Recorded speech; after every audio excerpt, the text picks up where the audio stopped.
Bismillahirrohmanirrohim. Assalamualaikum warahmatullahi wabarakatuh. Syukur alhamdulillah, kita bisa berjumpa lagi di channel ini.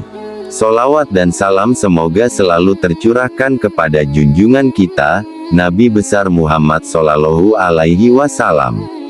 Allahumma sholli ala Sayyidina Muhammad wa ala ali Sayyidina Muhammad.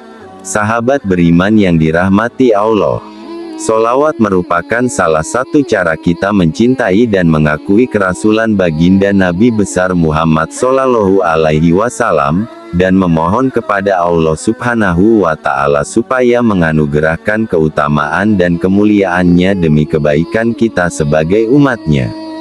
Dalam hal ini, nampak jelas bahwasanya hakikat sholawat bukan hanya sekedar menyandungkan madah kepada baginda Nabi besar akhir zaman saja, melainkan juga memiliki sisi lain, yaitu bermunajat kepada Sang Khalik sebagai Raja semesta alam, sehingga ada segenap harapan yang dimaksudkan dan butuh perantara sosok kekasihnya yang tak lain Rasulullah Shallallahu Alaihi Wasallam. Kemudian, apakah keistimewaan dan fadilah dari membaca maupun mengucapkan sholawat dengan terus-menerus? Sahabatku yang beriman, silahkan simak penjelasan video ini hingga akhir agar para sahabat bisa memahami dan dapat mencerna apa isi yang terkandung dalam video ini, dan semoga para sahabat yang sudah menyimak video ini hingga akhir, semoga Allah Subhanahu wa Ta'ala balas dengan kebaikan, dilancarkan rezekinya bertubi-tubi, diberikan kesehatan dan dimudahkan segala urusannya baik di dunia maupun di akhirat kelak, amin ya robbal alamin. Agar diperkenankan, Allah Subhanahu wa Ta'ala berfirman, sesungguhnya Allah dan malaikat-malaikatnya berselawat untuk Nabi. Hai orang-orang yang beriman, bersalawatlah kamu untuk Nabi dan ucapkanlah salam penghormatan kepadanya. Quran, Surat Al-Ahzab ayat 56. Telah banyak kisah-kisah menakjubkan mengenai faedah dan berbagai hikmah yang dialami oleh orang-orang yang gemar bersolawat, baik mereka yang telah dipanggil ilahi maupun yang masih hidup di zaman sekarang ini. Melantunkan sholawat tak hanya mendatangkan ketenangan hati, melainkan juga mengandung hikmah-hikmah tersendiri, bahkan takkan mampu dijangkau nalar. Sebagaimana yang diceritakan dalam suatu kisah karya Tauhid Nur Azhar dan Sulaiman Abdurrahim. Ada seorang ulama zuhud bernama Muhammad Abdullah bin Mubarak keluar dari rumahnya untuk menunaikan ibadah haji. Di sana, beliau menyaksikan pemuda yang begitu larut dalam lantunan sholawat yang disenandungkannya, demikian juga tatkala di Mina dan Padang Arafah. Abdullah mendapati pemuda itu masih asyik saja dalam lantunan sholawatnya. Hai pemuda, tegur Abdullah kepada pemuda tersebut. Setiap tempat ada bacaan dan doanya tersendiri. Mengapa engkau tidak memperbanyak salat dan doa, padahal itu yang lebih dituntut? Sedangkan engkau semenjak tadi hanya asyik bersolawat saja. Pemuda itu menjawab, saya memiliki satu alasan tersendiri. Mengapa saat memilih begitu khusyuk dalam bacaan solawat? Jawab pemuda itu, saya beranjak dari tanah air Khurasan bersama bapak saya untuk menunaikan ibadah haji.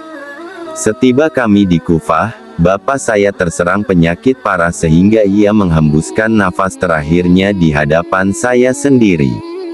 Lantas saya tutup wajahnya dengan kain sarung yang ada.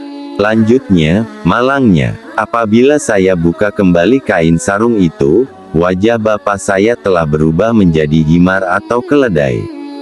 Bagaimana saya memberitahukan kepada orang-orang? Ikhwan, meninggalnya bapak saya, sedangkan wajahnya kini begitu hina dan memalukan.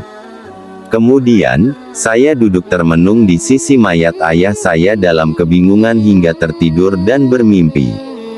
Dalam mimpi itu, saya bertemu dengan pemuda yang memakai penutup muka dan sangat baik akhlaknya. Dia lantas membuka penutup muka itu, seraya menatap saya dan berkata, mengapa engkau bersedih dengan apa yang telah terjadi? Saya menjawab, bagaimana saya tidak bersedih, sedangkan dialah orang yang paling saya sayangi. Lanjutnya, pemuda itu kemudian mendekati mayat ayah saya dan mengusap wajahnya hingga berubah seperti sedia kala. Saya juga menyaksikan wajah mayat ayah saya yang begitu terang benderang, memancarkan cahaya seperti purnama yang baru terbit. "Saudara, siapa?" tanya saya kepada pemuda tampan itu. "Ialah saya yang terpilih, Muhammad." Kemudian saya memegang lemarinya dan berkata, "Wahai Tuan, beritahu saya, bagaimana peristiwa ini bisa terjadi?" Pemuda tampan itu menjawab, "Sesungguhnya ayahmu seorang pemakan harta riba. Allah telah menetapkan hukuman bagi mereka, agar ditukar wajahnya menjadi wajah keledai yang hina di dunia, tetapi tidak di akhirat. Semasa hayatnya, juga ayahmu termasuk orang yang gemar bersolawat kepadaku sebanyak 100 kali sebelum tidur. Jadi, saat amalan umatku dipertontonkan, malaikat telah menyampaikan kondisi ayahmu kepadaku. Aku telah memohon izin kepada Allah untuk memberikan syafaat kepada ayahmu, dan demikian aku datang untuk memulihkan wajah ayahmu sebagaimana sedia kala."